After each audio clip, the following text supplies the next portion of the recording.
Buenas noches, jóvenes. Hoy día vamos a tratar el concepto de química, el concepto de materia y la relación materia-energía, como podemos apreciar aquí en los apuntes que ya están escritos. En primer lugar, el concepto de química. Ciencia que estudia a la materia, su estructura interna, sus propiedades y sus transformaciones.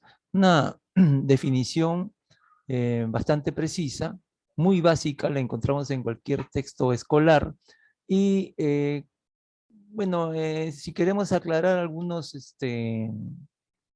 términos de este concepto, cuando hablamos, pues, por ejemplo, de estructura interna, nos estamos refiriendo a cómo es la materia por dentro, ¿no? En su interior, desde un punto de vista, pues, más pequeño que lo microscópico. La química, los químicos se han preocupado de estudiar a la materia por dentro, ¿no? En su estructura más íntima, más interna.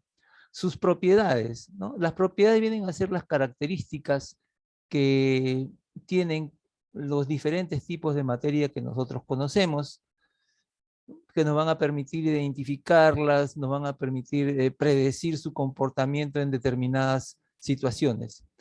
Y cuando hablamos de las transformaciones, nos referimos pues de que la materia, cierto tipo de materia, cuando interactúa con otros tipos de materia, van a sufrir transformaciones llamadas reacciones químicas, es decir, una materia interactúa con otra materia para dar lugar a a un nuevo tipo de materia, ¿no? Esto vendrían a ser entonces las transformaciones o reacciones químicas que se producen entre los diferentes materiales o tipos de materia. Espero que haya estado clara la explicación.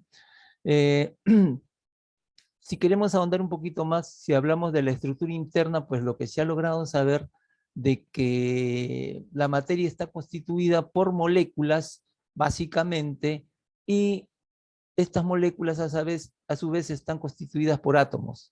¿Qué es un átomo? El átomo viene a ser la partícula mínima de materia con identidad propia. ¿Qué es esto de identidad propia?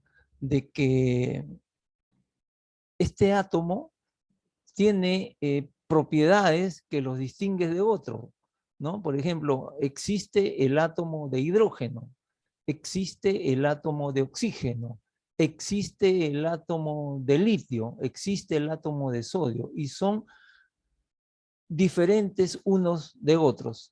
A eso es cuando nos referimos a, al átomo como una partícula que va a constituir a la materia y que tiene identidad propia. Y esa partícula es la más pequeña que puede tener identidad propia. Más pequeñas que el átomo. ¿Hay partículas más pequeñas que el átomo? Sí, pero estas partículas no tienen identidad propia. Me explico. Por ejemplo, el átomo está constituido, como se sabe, por protones, neutrones y electrones. Y estos protones, neutrones y electrones los encontramos en los diferentes tipos de átomos. Por ejemplo, el átomo de hidrógeno tiene un protón y un electrón. El átomo de oxígeno tiene 8 protones y 8 electrones.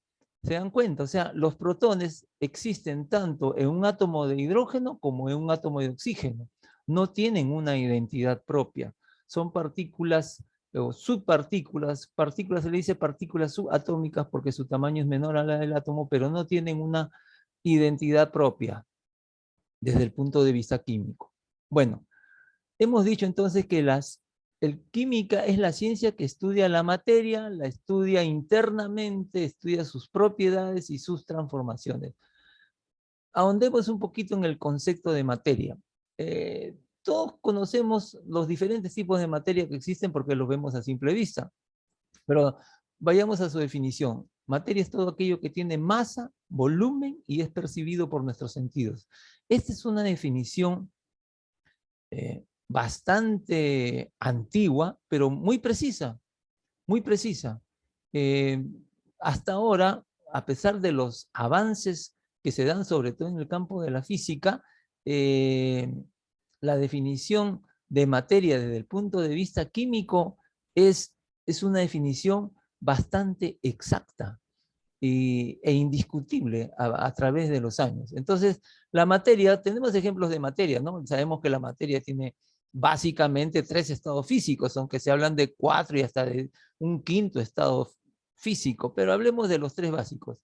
La materia sólida, ejemplo, una puerta, ¿no? O la computadora que tienes frente a ti. Ejemplo de materia líquida, bueno, el más común, el agua, ¿no? El aceite que empleamos en la cocina, etcétera, ¿no? El alcohol que nos echamos en las manos para desinfectarnos, ¿no? Y ejemplo de materia gaseosa, bueno, el aire que respiramos, ¿no? Entonces, ejemplos de materia abundan a montones, los tenemos alrededor de nosotros, ¿no? Interactuamos con ellos todos los días, ¿no? Entonces, los ejemplos de materia son los más fáciles, ¿no? De reconocer. Entonces, materia es todo aquello que tiene masa, volumen y es percibido por nuestros sentidos. Y finalmente vamos a hablar de lo que la relación entre materia y energía. Entonces, Einstein produce, elabora su famosa ecuación de Einstein, donde nos dice que E, la energía, es igual a M, la masa, por la velocidad de la luz al cuadrado. Hay que interpretar entonces esta ecuación matemática bastante simple, pero muy importante. La energía representada por E puede ser obtenida a partir de una determinada cantidad de materia. Recuerda que la masa es una determinada cantidad de materia. Entonces, la energía la obtenemos de la materia, es decir, la materia puede transformarse en energía y viceversa, la energía puede transformarse en materia. Físicamente hablando, ¿qué cosa es materia? Bueno, materia, ya hemos visto los ejemplos, existen materias sólidas, líquidas y gaseosas y están constituidas por moléculas y átomos. Pero ¿qué es la energía físicamente hablando? La energía podemos físicamente conceptuarla como ondas, ¿no? Es decir, es un desplazamiento que se da, es un movimiento que se da como consecuencia de una fuente determinada y que carece de masa, aunque en la actualidad pues se conoce que en realidad sí tiene masa, ¿no? Pero eso ya son discusiones teóricas, porque la teoría física sobre el concepto de energía y materia todavía está en discusión, sobre todo el concepto de energía. La materia, sí, desde el punto de vista químico, es ampliamente conocido y preciso. Bueno, entonces, la ecuación de Einstein nos dice de que la energía se puede obtener a partir de una determinada cantidad de materia y podría ser también darse lo contrario, ¿no? Si la energía se obtiene de la materia podría obtenerse de la energía, o sea, de estas ondas de las cuales les acabo de hablar, que son las manifestaciones energéticas. Finalmente aquí entonces vemos la conclusión, ¿no?, de la ecuación de Einstein. La materia y la energía son dos expresiones de una misma realidad porque una puede convertirse en la otra. Eso es todo, jóvenes.